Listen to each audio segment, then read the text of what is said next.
La carta robada, de Edgar Allan Poe. Le dimos una bienvenida sincera, porque el hombre era casi tan divertido como despreciable, y hacía varios años que no lo veíamos.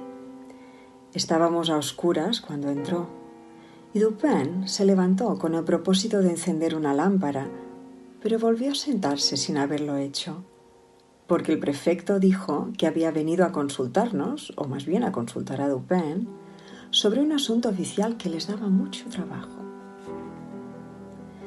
Si se trata de algo que requiere reflexión, observó Dupin, lo examinaremos mejor en la oscuridad.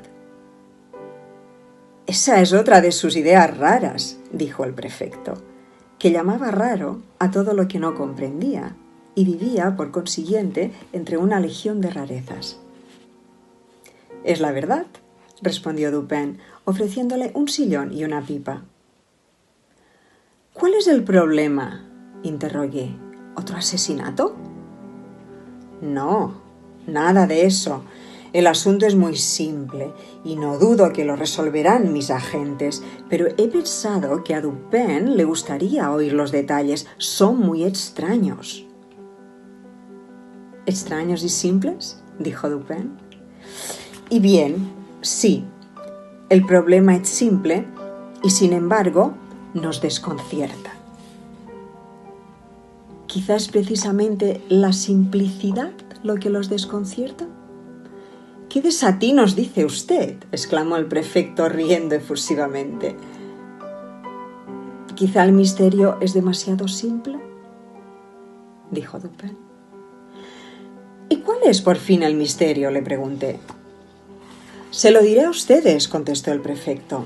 Se lo diré en muy pocas palabras, pero antes de empezar les advertiré que este asunto exige la mayor reserva y que perdería mi puesto si llegara a saberse que lo he divulgado.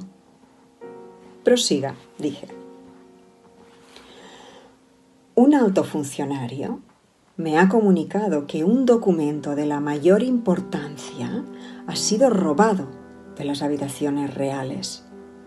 El individuo que lo robó es conocido. Lo vieron cometer el hecho. El documento sigue en su poder. ¿Cómo lo saben?, interrogó Dupin.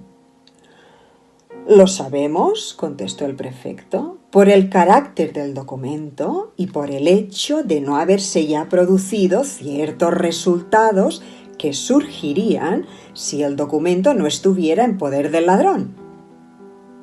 Sea usted un poco más explícito, dije. Bien.